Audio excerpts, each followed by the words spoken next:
오늘 주신 하나님의 말씀은 출애굽기 33장 17절로 23절에 있는 말씀입니다. 모두 일어서서 하나님의 말씀을 합독하겠습니다. 여호와께서 모세에게 이르시되 내가 말하는 이 일도 내게 하리니 너는 내 목전에 은총을 입었고 내가 이름으로도 너를 알미니라. 모세가 이르되 원하건대 주의 영광을 내게 보이소서. 여호와께서 이르시되 내가 내 모든 선한 것을 내 앞으로 지나가게 하고 여호와의 이름을 내 앞에 선포하리라. 나는 은혜 베풀 자에게 은혜를 베풀고 긍휼히 여길 자에게 긍휼을 베푸느니라. 또 이르시되 내가 내 얼굴을 보지 못하리니 나를 보고 살 자가 없음이니라. 여호와께서 또 이르시기를 보라 내 곁에 한 장소가 있으니 너는 그 반석 위에 서라. 내 영광이 지나갈 때에 내가 너를 반석 틈에 두고 내가 지나도록 내 손으로 너를 덮었다가 손을 거두리니 내가 내 등을 볼 것이요 얼굴을 보지 못하리라. 이는 살아계신 하나님의 말씀입니다. 아멘.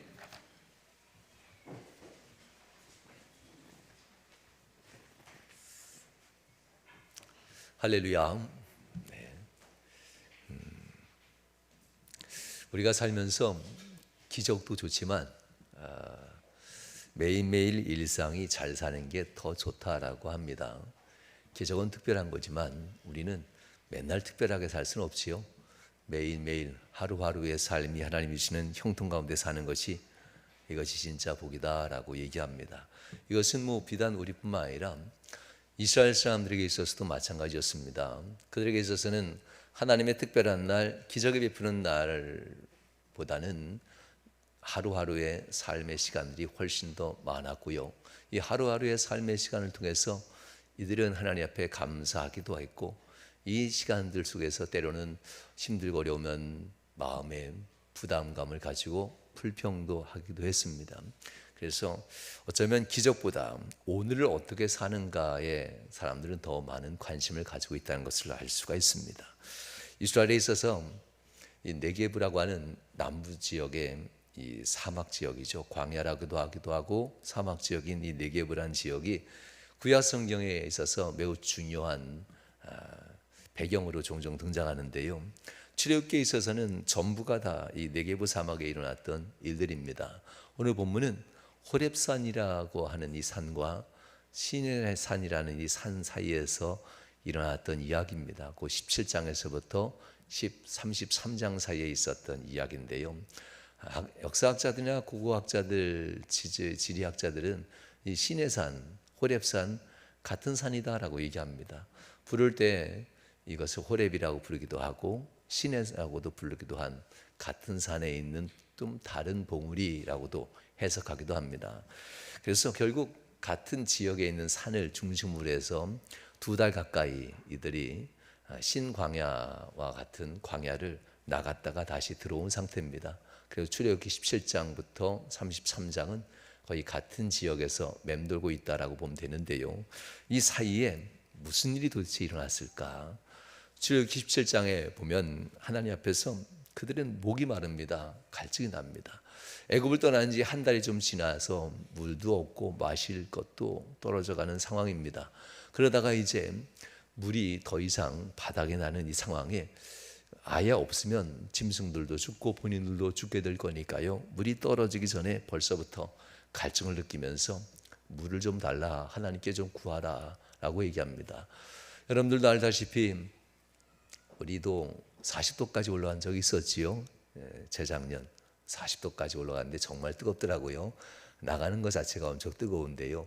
이스라엘은 해가 뜨면 그때부터 광야는 30도에서 40도 이상, 한낮이 되면 40도가 계속 유지되면서 가는 지역이 이 신광야 네게브 지역입니다. 호렙산이 근방이지요. 그래서 호렙산은 마치 서울에 가면 그 북한산, 불암산이라고 표현하는 지역인가요? 암벽으로만 된 은평구에 있는 북한산 지역, 이런 지역과 같이 암벽으로 만들어진 산이 호렙산입니다. 산 자체가 다 붉은 암벽입니다. 그런 뜨거운 태양 아래에서 살아남다 해도 아주 작은 가시나무 종류인 이 조그만 나무들밖에 살아남을 수가 없는 그런 지역입니다. 이런 지역에서 40도, 뜨거운 열기에 40도니까요 물이 40도까지 올라가는 건 쉽겠지요. 아마 담아놓은 물통의 물이 40도까지 올라갔을 겁니다. 물량도 많지 않으니 빨리 40도까지 올라가겠죠. 40도의 물을 마시면요 뜨뜻한 보리차를, 뜨거운 보리차를 마시는 것 같다고 합니다. 40도면 목욕할 때 물도 40도입니다. 얼마나 뜨거운지 아시지요? 그 물을 마셔야 되니 얼마나 더웠겠습니까? 그 물도 점점점 사라져가는 열기 아래 물통의 물이 뜨거워지고 말라져 버리는 그런 상황들이 출애굽기 17장에 오면 이제 시작되는 겁니다. 그래서 하나님, 시원한 물 좀 주세요. 시원한 물 좀 주세요. 이 더운 열기 속에서 우리의 목을 시원하게 시킬 시원한 물 주세요. 하나님은 얘기합니다. 호렙산에서 내가 내게 주리라 라고 합니다. 호렙산 바위 아래로 그들이 피합니다. 이 광야에 있어서 바위 아래는 햇빛을 보지 않는 순간 30도 이하로 뚝 떨어진다고 합니다. 얼마나 시원할까요? 우리 같이 습도가 많은 지역이 아니다 보니까 바위 아래 피한다라는 의미는 광야에선 매우 중요합니다. 바위가 있고 없고 따라서 그들이 탈수 상태로 죽을까 안 죽을까도 결정된다고 합니다. 그래서 하나님께서는 시편을 통해서도 종종, 또한 예언자들 이사야를 통해서도 종종 하나님은 우리의 피난처, 바위가 되신다라는 표현을 쓰는 이유는요, 그 열기 가득한 햇볕 아래에서 바위 그늘 아래에서 쉴 때 다시 생명의 생기를 얻게 되기 때문에, 그래서 바위, 하나님을 우리의 반석, 피난처라는 표현시를 잘 했던 겁니다. 하나님 바로 이 호렙산 아래로 그들을 인도하고요, 그 호렙산 바위 아래에 그들이 시원하게 쉴 수 있도록 인도합니다. 그리고 그곳에서 이제 응답하게 되는 상황이 17장에 등장하게 되는데요, 여전히 호렙산 아래 가는 동안 이들은 물이 없어 목이 마르고 갈증 앞에 시달리며 출애굽기 17장 2절에서 이렇게 얘기합니다. 우리에게 물을 주어 마시게 하라. 아주 간단한 기도입니다. 모세에게 이 단순한 요청을 합니다. 이거가 나온다면 우리에게 분명 물을 줄 하나님의 은혜가 있지 않겠는가? 하나님께 좀 구하라. 물은 이미 바닥에 나오고 있는 물이 적으니 40도까지 뜨거워져서 마시기에도 좀 부담스럽고 힘들다. 목말라 죽어갈 만큼 힘들다. 우리의 가축들은 목마르다라고 신음하는 가축의 소리들과 자녀들의 이 소리들을 너도 듣지 않았느냐. 모세여, 제발 하나님께 기도하되 좀 더 강력하게 기도하여서 우리에게 물을 좀 내려달라. 그렇게 구하는 기도입니다. 모세가 하나님 앞에 한두 번 했겠습니까? 모세도 이 광야로 나오면서 물이 뜨거워지는 것 압니다. 이미 물이 뜨거워지기 시작할 때부터 모세는 계속 기도했을 겁니다. 하나님, 이 물이 바닥나면 안 됩니다. 물이 뜨거워지고 있습니다. 하나님, 물 좀 주세요. 얼마나 기도했을까요? 한 달, 두 달 가는 동안 계속 기도합니다. 그리고 백성에게 하나님이 주실 거라고 소망의 이야기를 하겠지요. 출애굽기 17장 4절, 모세는 하나님 앞에 이렇게 부르짖어 기도합니다. 모세가 여호와께 부르짖어 이르되 내가 이 백성에게 어떻게 하리까? 라고 합니다. 이 백성에게 응답받지 않았는데 이제 물을 준다라고 얘기할 수도 없고, 아직 하나님은 아무 태도나 아무것도 내게 사인을 보낸 적이 없는데 하나님은 반드시 주시리라는 말을 확정해서 얘기할 수도 없는데, 앞으로 주실 겁니다라고는 얘기하겠지만 지금 줍니다라는 말은 난 못합니다. 하나님, 그러나 저들은 지금 목이 말라 지금 원합니다. 하나님, 어떻게 얘기할까요? 어떻게 할까요? 라고 얘기합니다. 응답해 달라는 거지요. 그러면서 하나님 앞에 간절히 구합니다. 더디하지 마시고 지금이라도 얼른 응답해 주세요 라고 하면서 하나님 앞에 또다시 기도하지요. 주여, 빨리 응답하소서. 저들이 지금 죽어갈 만큼 힘들어 조금 있으면 내게 돌을 던지겠나이다. 어찌 보면 백성들의 상한 원망이기도 하겠지만, 자기의 일신의 위협이기도 하겠지만, 그러나 이것은 하나님 앞에 좀 더 강력한 기도입니다. 상황이 이렇게 심각해졌습니다. 하나님, 더디하지 마시고 무슨 의미인지 모르겠지만 이제 곧 물을 주옵소서라는 이야기입니다. 호렙산에서 일어난 일입니다. 이런 상황에서 하나님이 이제 응답합니다. 출애굽기 17장 6절에 모세에게 이렇게 얘기합니다. 내가 호렙산에서 그 반석, 제가 이 위에 서 있잖아요. 이 반석 위에 내가 서 있겠다. 너는 내 앞에 서 있을 것이다. 호렙산 첫 번째 하나님 만날 때 반석을 오늘 설교할 겁니다. 호렙산에 반석이 하나 더 있고요. 시내산이라는 표현한 곳에서도 반석이 다시 등장합니다. 지금은 내가 반석 위에 서 있을 것이고 너는 그 앞에 서서 보게 될 것이다 라는 겁니다. 반석이 거기에 곧 반석에 서서 네 앞에 설 터이니 라고 얘기합니다. 너는 내가 서 있는 그 반석을 돌로 치라. 그것에서 물이 나오리니 백성이 마시리라 라고 합니다.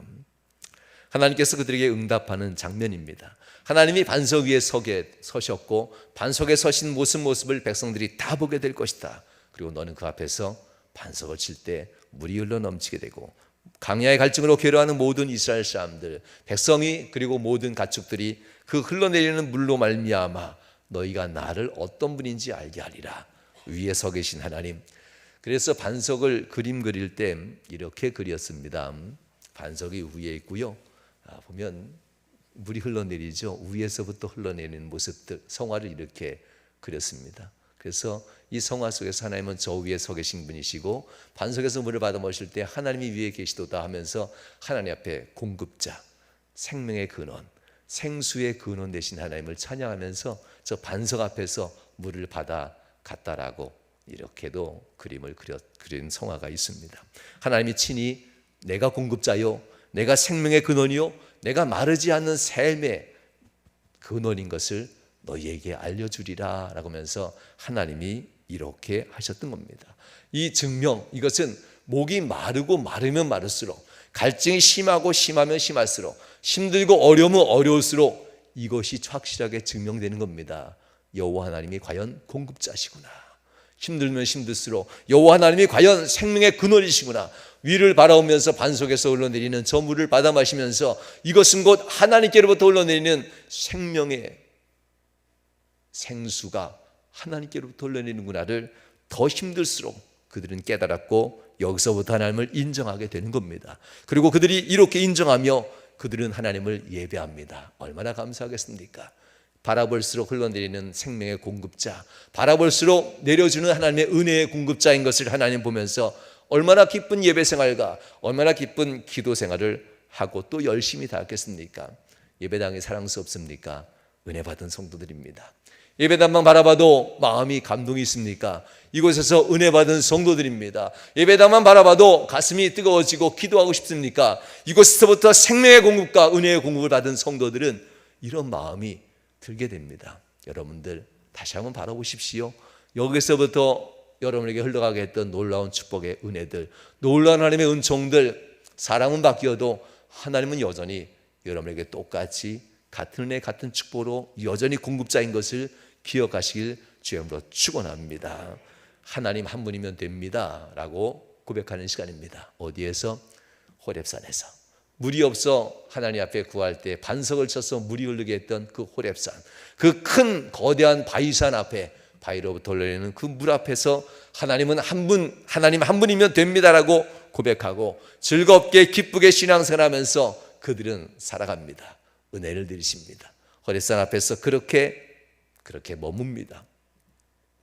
늦은 밤이면 만나를 내려주시고 때로는 고기를 먹고 싶다면 이른 낮이면 매출하게 보내주셔서 여전히 고기를 먹이시고 낮에는 40도가 넘는 그 뜨거운 열기의 구름 기둥으로 밤에는 또 20도 아래 10도까지 떨어지는 그 산 기운 아래 불 기둥으로 그들을 시원하게 하시고 따뜻하게 대표주신 하나님의 은혜 여전히 지속됩니다. 이렇게 하나님의 은혜 가운데 그들은 호렙산에 잠시 머뭅니다. 그러나 호렙산은 그들의 마지막 정착점이 아니었습니다. 다시 호렙산을 떠나 신광야를 지나 그들은 갑니다. 네게브 사막으로 다시 한번 들어가지요.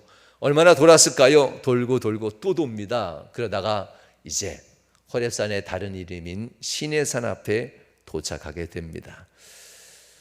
3개월쯤 되었을 때입니다.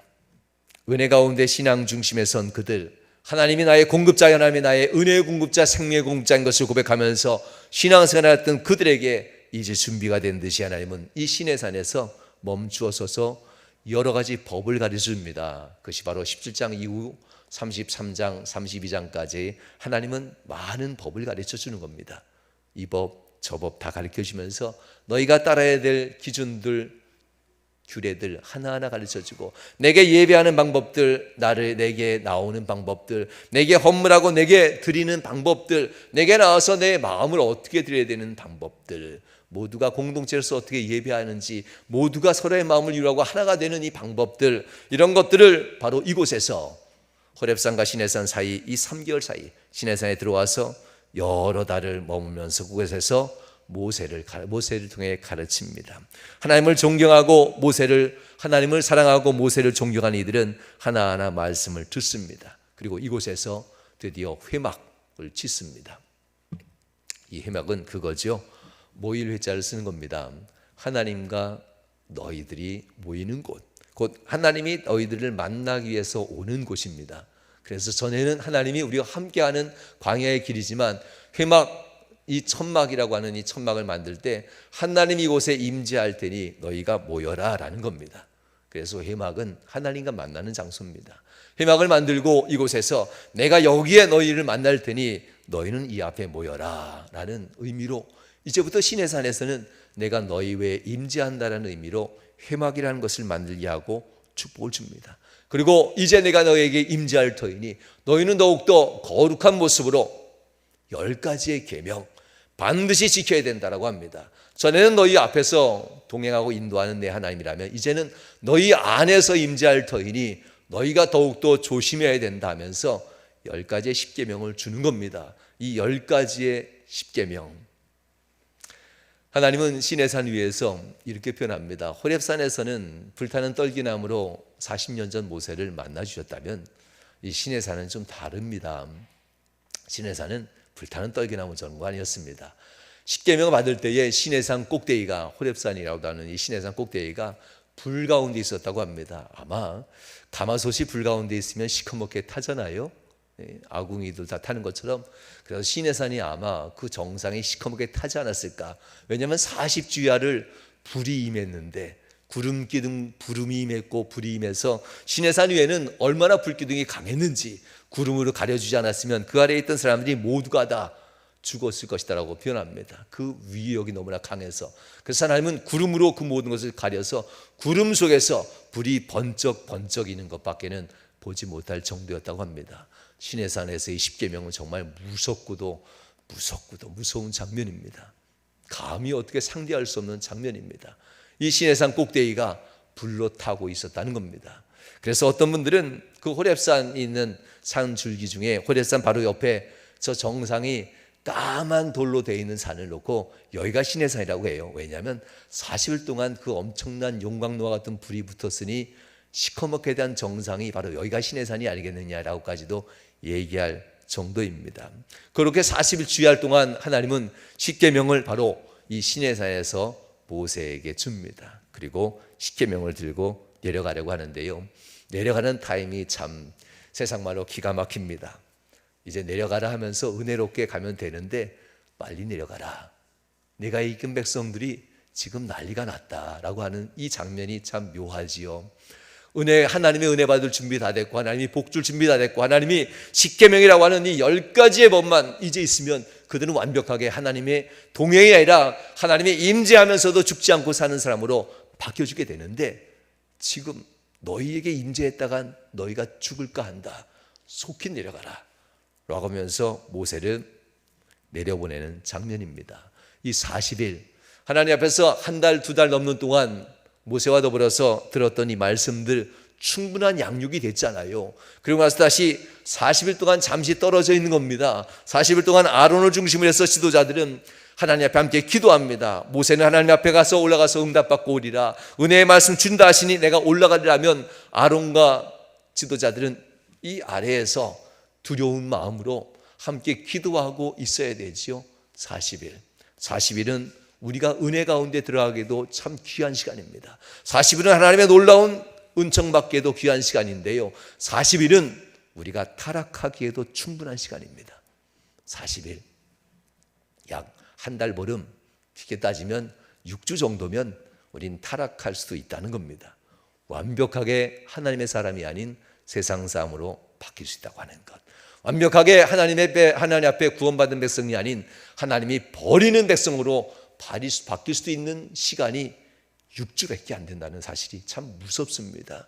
40일 동안 시내산 위에서는 하나님의 놀라운 축복이 일어나지만 40일 동안 시내산 아래에서는 이들이 하나님 앞에 예배하고 기도하다가 우리가 무엇을 놓고 기도할지 모르니 아론에게 우리에게 하나님을 좀 가르쳐달라 얘기하는 겁니다. 아론에게 우리에게 하나님을 좀 가르쳐달라. 하나님이 어떤 분인지 모세가 있을 때는 그야말로 하나님이 잘 가르쳐주고 보여줘서 그의 능력과 그의 지식적인 말로 잘 가르쳐줘서 우리는 따랐는데 아론 당신도 좀 우리에게 하나님을 좀 보여주세요. 하나님의 기적 좀 보여주고 능력 좀 나타내게 해주세요. 요구하는 겁니다. 아론이 가만히 있었어야만 합니다. 모세가 아니잖아요. 그들은 하나님의 종이 아니었습니다. 하나님의 세운 종이 아니니 자기가 하나님의 종처럼 행동하면 안 됩니다. 아론은 그냥 가만히 나는 무능합니다. 모세가 올 때까지 그저 엎드려 기도하십시다. 이렇게 하시면 됩니다. 그런데 아론이 출애굽기 32장 이제 턱 밑 때까지 왔죠. 33장 바로 앞에 32장에 아론이 2절에서 이렇게 얘기합니다. 아론이 그들에게 이르되 너희는 아내와 자녀의 귀에서 금고리를 빼어 내게로 가져오라. 무슨 말입니까? 가만히 있어야죠. 내가 아는데 하나님을 이런 분이야. 주의 종이 아닌데 아론이 지금 하나님에 대해서 얘기하려 합니다.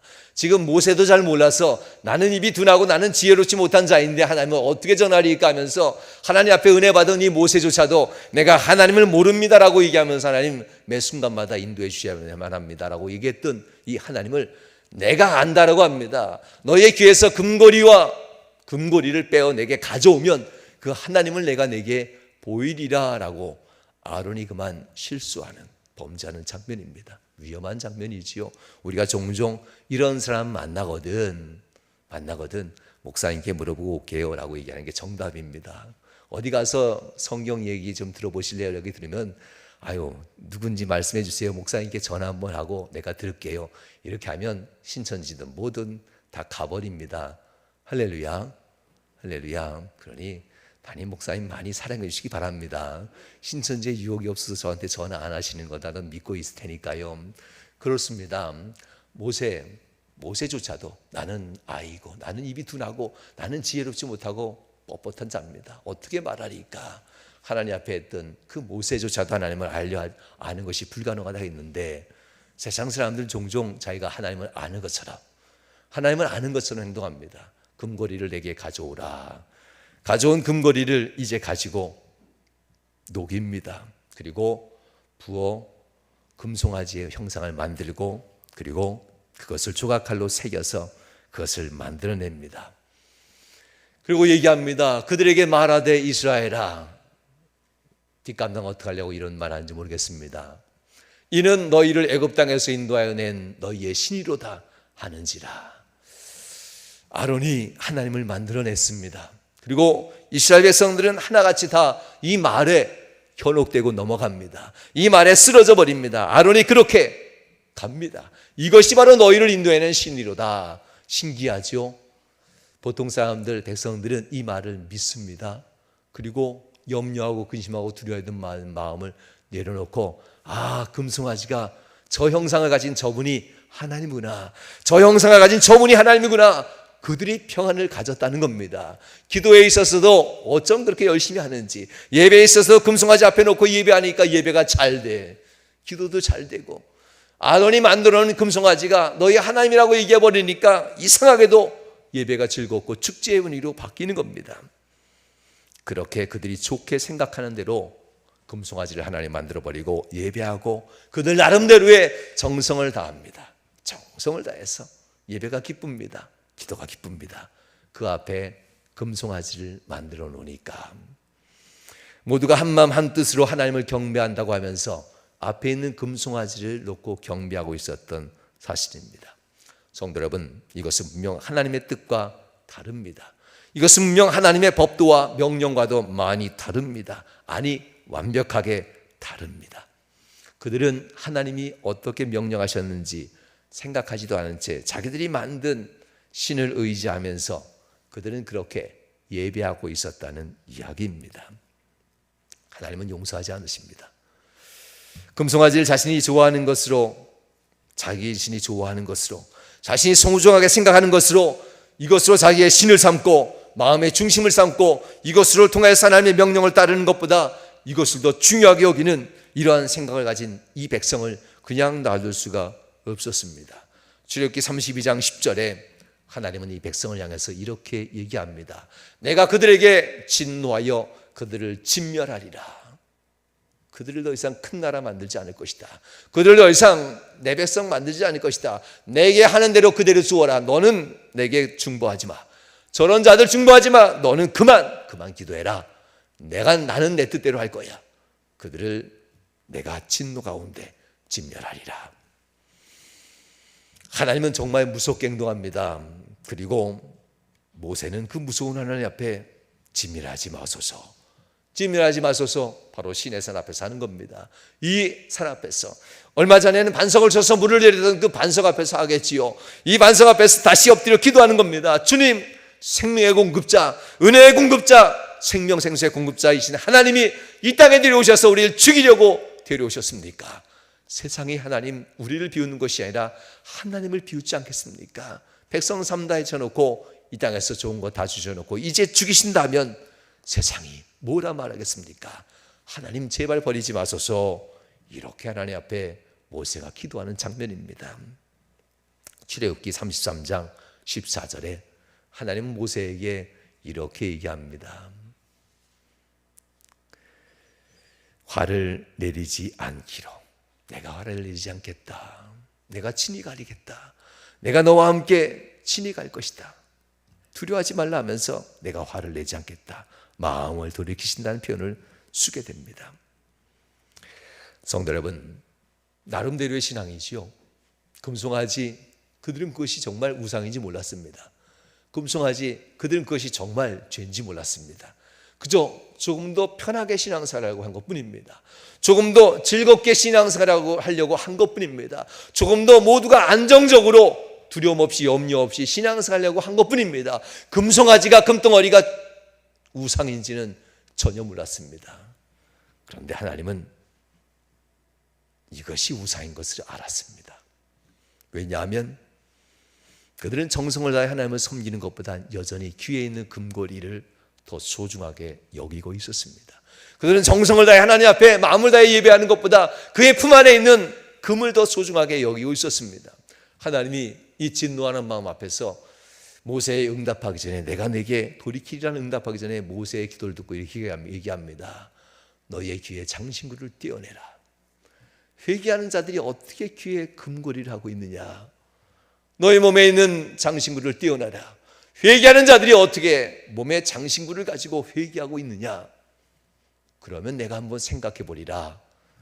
모세와 이스라엘 백성 앞에 하나님이 얘기하는 장면입니다. 33절 말씀 33장에서 얘기합니다. 백성들이 그 소리를 듣고 반석 앞에서 자기의 귀에 금고리를 떼냅니다. 자기의 몸에 있는 장신구들을 떼냅니다. 그리고 하나님 앞에 다시 마음을 다해 기도합니다. 도와달라고. 모세가 하나님 앞에 다시 나가 기도할 테니 너희들도 기도하라 했겠지요. 다시 한번 모세는 하나님 앞에 나아가 호렙산 앞에 엎드려, 신의 사람이라고 표현한 호렙산 앞에 엎드려 간구합니다. 하나님 용서해달라고, 하나님 용서해달라고, 버리지 말라고, 우리와 함께 동행해달라고, 그리고 우리를 큰 민족 만든다 하셨사오니 그렇게 하나님 만들어달라고 모세가 간절히 다시 부르짖어 기도할 때 이스라엘 백성은 호렙산 아래에서 엎드려 기도합니다. 몸에 장신구, 자기를 꾸몄던 모든 것을 내려놓고 함께 통곡하며 기도합니다. 하나님이 그들을 봅니다. 그리고 하나님이 그들 앞에 은혜롭게 마음을 바꾸십니다. 내가 너희와 함께 가리라. 내가 너희와 함께 가리라. 두 번의 응답이지요. 목말라 갈증 앞에 하나님 어떻게 하오리까 하면서 기도했을 때 반석 위에 내가 서 있을 터이니 네 백성들은 이 반석 앞에 서서 이곳에서부터 생명생수의 근원인 자가 나인 것을 그들이 알게 하리라 했던 장소입니다.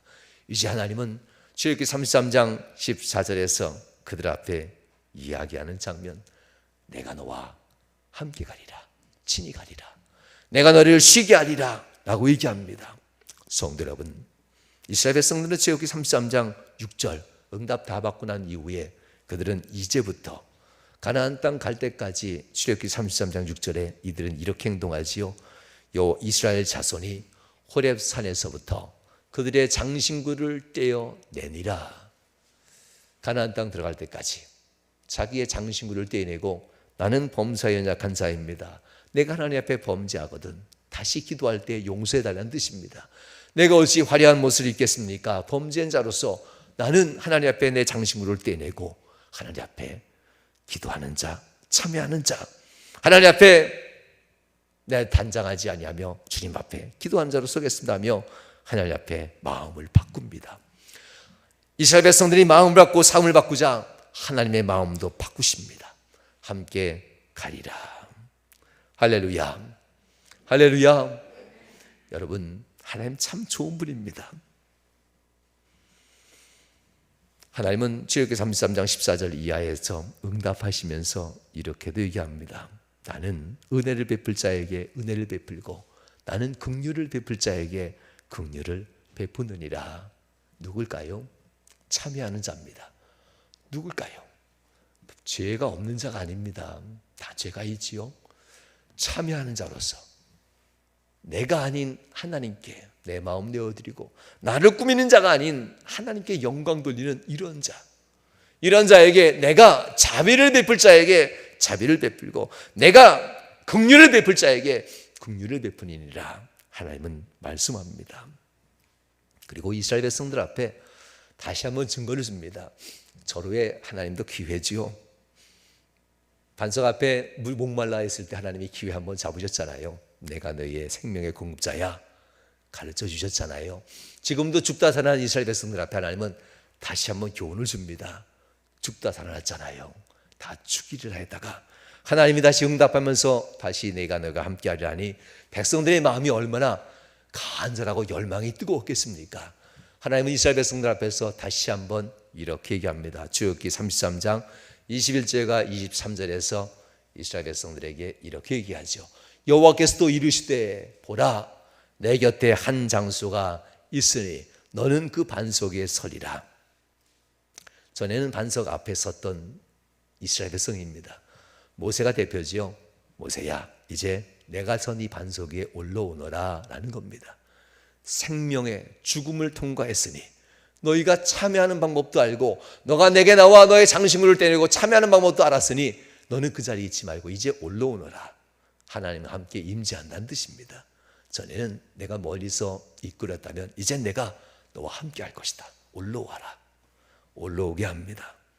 내 곁에 한 장소가 있으니 너는 그 반석 위에 서라. 내가 내 영광이 지나갈 때에 너는 내가 너를 반석 틈에 두고 내가 지나가도록 내 손으로 너를 덮어다가 손을 거두리니 내가 내 등을 볼 것이요 네가 내 등을 볼 것이요 얼굴은 보지 못하리라. 모세를 대표로 합니다. 이스라엘 모든 백성들을 얘기하는 말씀입니다. 전에는 멀리서 나를 따라다녔던 너라면 이제부터는 이 반석 위에 내가 서게 될 것이고 내가 너와 함께 할 것인데 이제 직접적으로 너를 인도하는 나의 등을 가까이서 보게 될 거야. 그러나 내 얼굴을 보면 심판당할 테니 얼굴은 안 보여줄 거다. 그러나 가까이서 등을 볼 것이다. 이사야를 통해서 하나님은 내가 너를 업어서 여기까지 왔노라 라고 말씀합니다. 내가 너희를 업어서 이 광야를 지나왔느니라. 하나님은 선지자를 통해서도 얘기합니다. 이 무슨 뜻입니까? 내가 내게 등을 보였다는 겁니다. 업어서 너희를 이끌었다. 이 반석 위에 올라오너라. 내가 너와 함께 내가 너를 업고 내가 이제 갈 것이다 하면서 하나님이 이스라엘 백성들을 인도해내는 장면들입니다. 성도 여러분, 여러분들은 하나님과 함께 반석 위에 선 성도들입니다. 내려가려 하지 마십시오.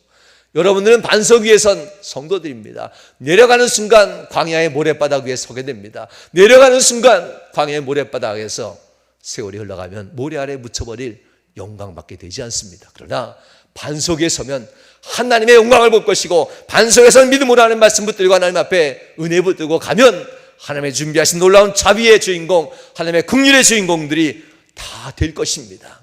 성도 여러분, 반석 아래 내려가면 우린 세상의 뜨거운 열기에 불평과 원망이 보일 것이지만 여러분 반석 위에 서면 여러분들의 삶엔 주님의 인도하심과 주님의 생명의 능력의 공급자인 것을 알게 될 것이고 주의 역사를 보게 될 것입니다. 성도 여러분, 하나님이 명령하는 삶에 순종하십시오. 반석, 말씀을 얘기합니다. 반석, 예수 그리스도의 은혜를 얘기합니다. 반석, 우리의 삶의 복음을 얘기합니다. 성도 여러분, 주님의 말씀 앞에 순종하시고 예수님의 은혜의 복음 앞에 순종하시고 주님이 명령하신 명령 앞에 순종하심으로 반석에 서는 믿음을 꼭 가지시길 주님으로 축원합니다. 삶이 아무리 힘들고 어려워도 내려가지 마십시오. 반석은 원래 위험합니다. 제가 혹시 요 반평도 안 되는 요 제다리에 서서 설교한다면은 여러분들 목사님 떨어질까 봐 아마 시간 내내 주무시는 분 안 계실 것 같아요. 지금도 한 분도 좋은 분 안 계신데, 근데 솔직히 제가 서 있는 강대 뒤에 보면 반쪽밖에 안 되는 곳에 서 있어요. 근데도 안정감 있어 보이지요. 넓은 곳에 서 있는 것처럼 보이니까. 여기 가도 역시 2배나 큰 곳이에요. 여기 있으면. 근데 왜 두려울까요? 의지할 게 없다고 생각해서 그렇죠. 반석은 역시 의지할 게 없다고 생각하는 순간 두려운 곳입니다. 높은 곳이고 붙잡을 곳도 없는 곳이, 높은 아까 표현했던 그 산 반석 위에 서 있는 건 두렵습니다. 떨어질까 봐. 혹시라도 내가 어떻게 되는 거 아닐까? 엎드리려 하지도 않습니다. 두려우면 앉아야죠. 너무 무서우면 엎드려야죠. 애들 무서우면 엎드리잖아요. 근데 하나님은 서라라고 해요. 왜 이렇게 하나님 참 짓궂으신지. 무서워 죽겠는데 자꾸 쓰래. 높은 반석 위에. 무슨 뜻입니까? 힘들고 어렵고 바람 맞고 비바람 맞고 여러 가지 어려운 환경 속에서 있다 할지라도 내가 너를 지키지 않느냐. 내가 서 있는 반석인데, 내가 너를 등에 업었는데, 내가 너를 등을 보이고 업었는데 뭘 무서워하느냐. 너 발도 땅에 안 닿거든. 내가 업고 있잖아. 두려워하지 마. 성도 여러분, 말씀을 순종하는 삶이 때로는 위태위태할 수 있습니다. 그러나 하나님 등 따뜻함을 기억하시고 내가 반석 위에 하나님의 등에 엎여 있구나, 이 믿음 가지시면 염려하지 않을 겁니다. 내려가려 하지 않을 겁니다. 내가 말씀 가운데 살고 말씀 가운데 순종하는 것, 내가 예배 가운데 살고 예배 가운데 나가는 것, 이것이 정말 복이구나. 하나님의 등에 엎여 있는 거구나.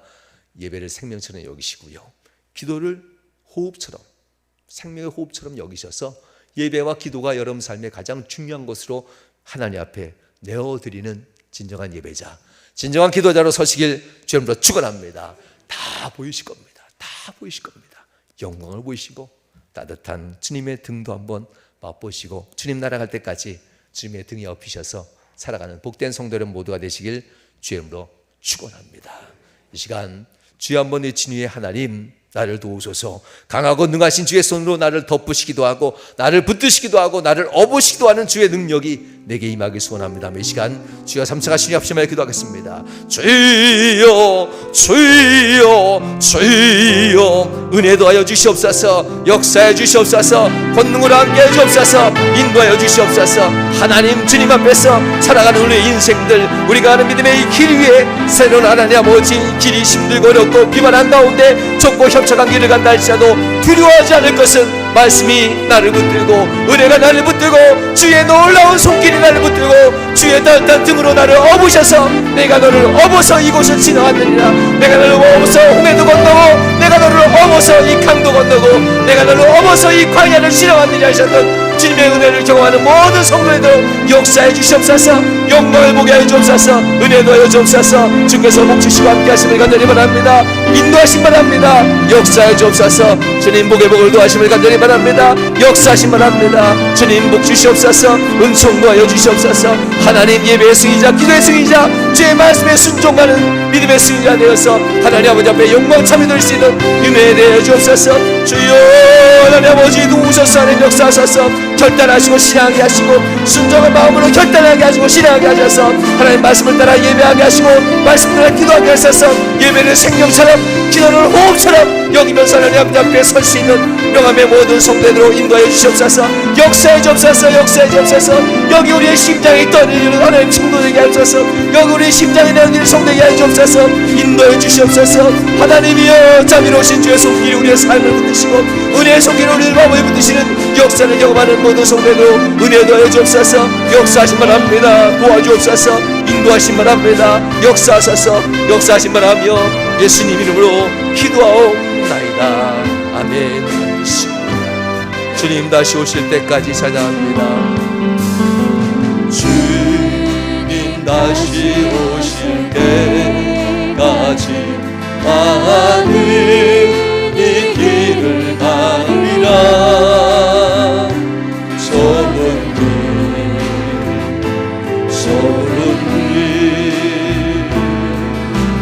나의 십자가 지고 나의 가는 이 길 끝에서 나의 가는 이 길 끝에서 나는 주님을 보리라. 영광의 내 주님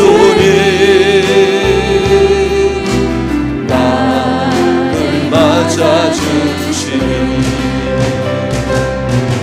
주님 다시 오실 때까지 나는 일어나 달려가리라. 주의 영광 온 땅 덮을 때 나는 일어나 노래하리. 사모하는 주님 일어나서 찬양 드리겠습니다. 온 세상 부르시오. 네 사모하는 주님 영광을 보이시오.